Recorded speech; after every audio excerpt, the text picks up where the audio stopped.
Yeremia pasal 10. Allah yang hidup dan berhala-berhala. Dengarkanlah firman yang disampaikan Tuhan kepadamu, hai kaum Israel. Beginilah firman Tuhan. Janganlah biasakan dirimu dengan tingkah langkah bangsa-bangsa. Janganlah gentar terhadap tanda-tanda di langit, sekalipun bangsa-bangsa gentar terhadapnya. Sebab yang disegani bangsa-bangsa adalah kesia-siaan. Bukankah berhala itu pohon kayu yang ditebang orang dari hutan, yang dikerjakan dengan pahat oleh tangan tukang kayu? Orang memperindahnya dengan emas dan perak. Orang memperkuatnya dengan paku dan palu, supaya jangan goyang. Berhala itu sama seperti orang-orangan di kebun mentimun, tidak dapat berbicara. Orang harus mengangkatnya, sebab tidak dapat melangkah. Janganlah takut kepadanya, sebab berhala itu tidak dapat berbuat jahat, dan berbuat baik pun tidak dapat. Tidak ada yang sama seperti Engkau, ya Tuhan. Engkau besar dan namamu besar oleh keperkasaan. Siapakah yang tidak takut kepadamu? Ya, Raja bangsa-bangsa. Sungguh, kepadamulah seharusnya sikap yang demikian. Sebab di antara semua orang bijaksana dari bangsa-bangsa, dan di antara raja-raja mereka, tidak ada yang sama seperti Engkau. Berhala itu semuanya bodoh dan dungu. Petunjuk dewa itu sia-sia karena ia hanya kayu belaka. Perak kepingan dibawa dari Tarsis, dan emas dari Ufas. Berhala itu buatan tukang dan buatan tangan pandai emas. Pakaiannya dari kain ungu tua dan kain ungu muda. Semuanya buatan orang-orang ahli.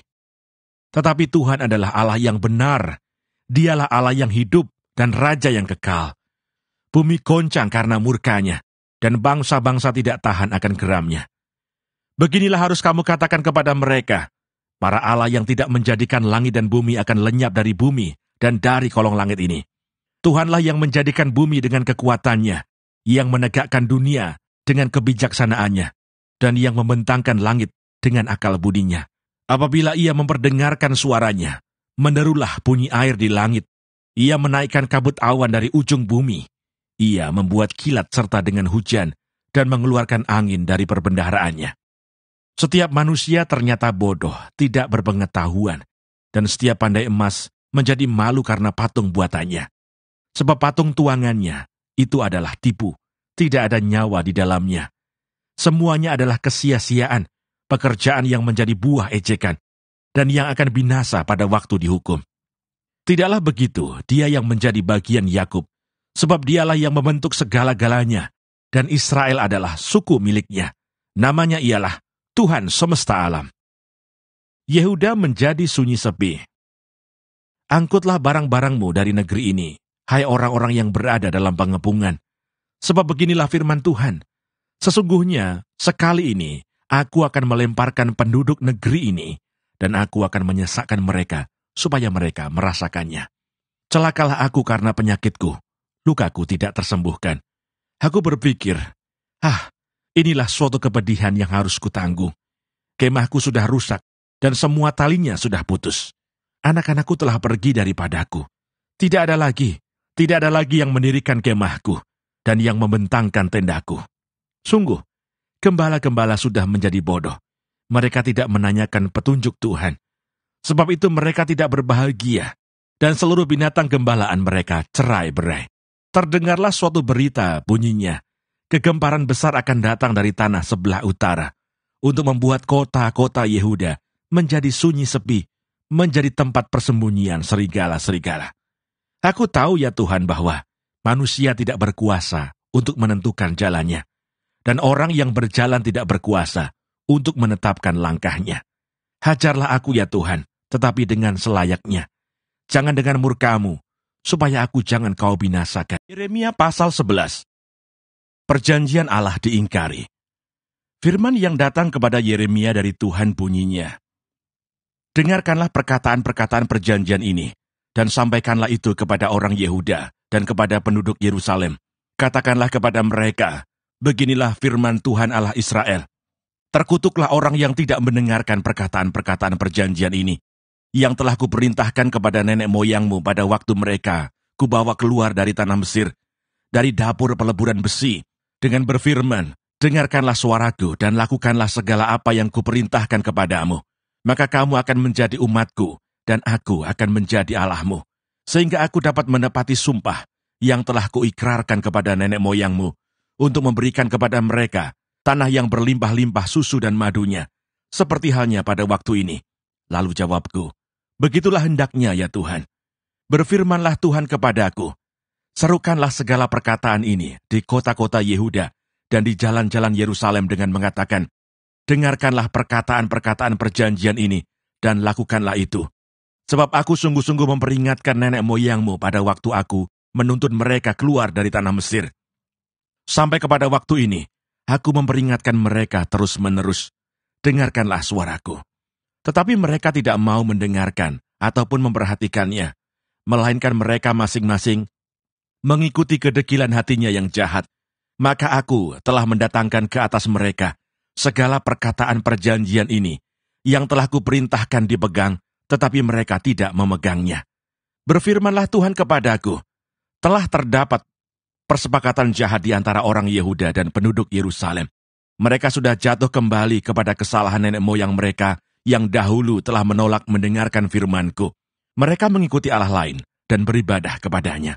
Kaum Israel dan kaum Yehuda telah mengingkari perjanjian-Ku yang telah kuikat dengan nenek moyang mereka.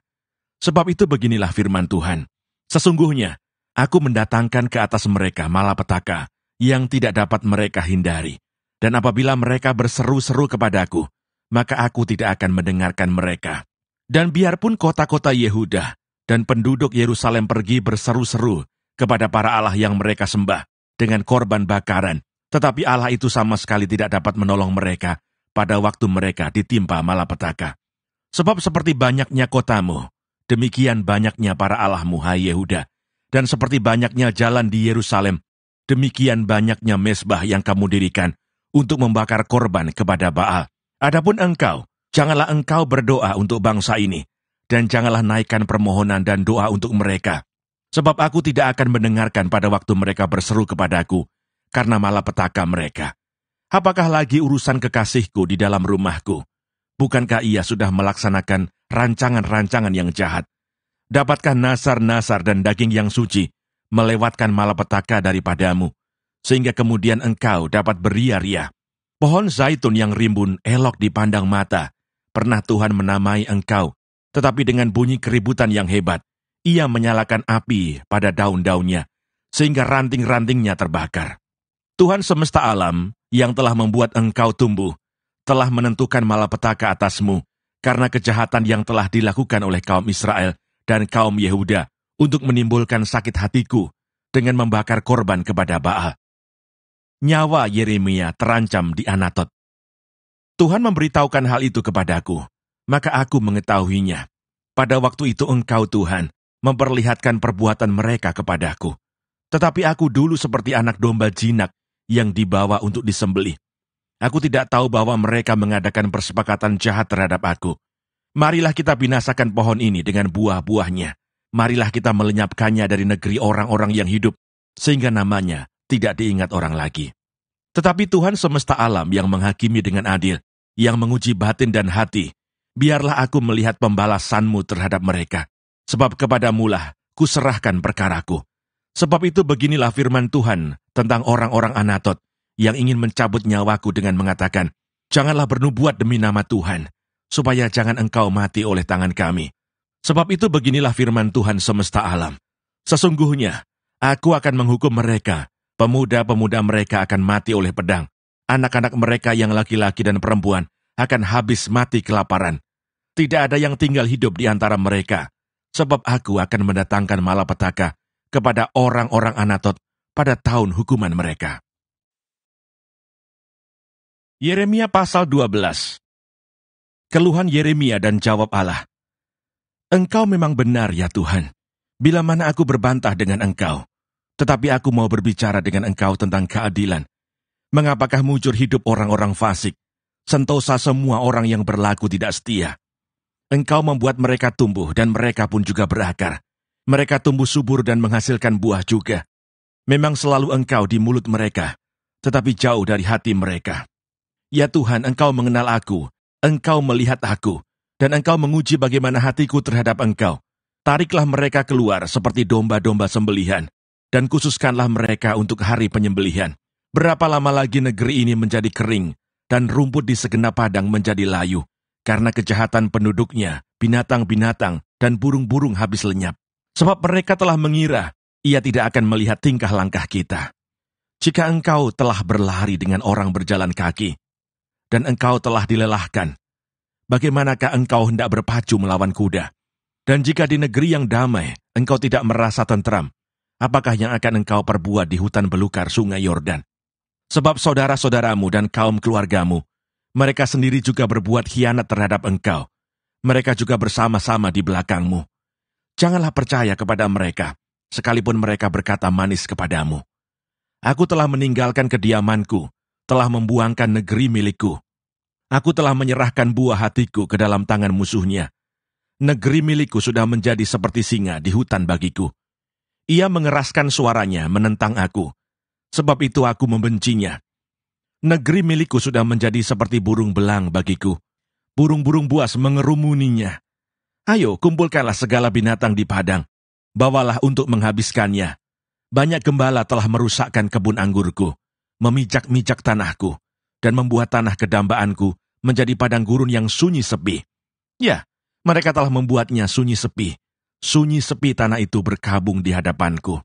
Sunyi sepi sekarang segenap negeri itu, tetapi tidak ada orang yang memperhatikannya.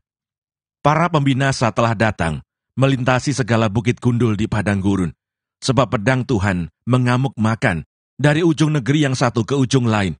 Tidak ada damai bagi segala yang hidup. Mereka telah menabur gandum, tetapi yang dituai adalah semak duri. Mereka telah bersusah payah, tetapi usaha mereka tidak berguna. Mereka malu karena hasil yang diperoleh mereka, akibat dari murka Tuhan yang menyala-nyala. Beginilah firman Tuhan, mengenai sekalian tetanggaku yang jahat, yang telah mengusik negeri yang telah kuberikan sebagai milik pusaka kepada umatku Israel. Bahwasanya, aku akan mencabut mereka dari tanah mereka, dan aku mencabut kaum Yehuda dari tengah-tengah mereka. Tetapi setelah aku mencabut mereka, maka aku akan menyayangi mereka kembali. Aku akan mengembalikan mereka masing-masing ke milik pusakanya, dan masing-masing ke negerinya. Dan jika mereka sungguh-sungguh belajar cara hidup umatku, sehingga bersumpah demi namaku, demi Tuhan yang hidup, seperti tadinya mereka mengajar umatku untuk bersumpah demi Baal, maka mereka akan dibangun di tengah-tengah umatku. Tetapi jika mereka tidak mau mendengarkan, maka aku akan sungguh-sungguh mencabut dan membinasakan bangsa yang demikian. Demikianlah firman Tuhan.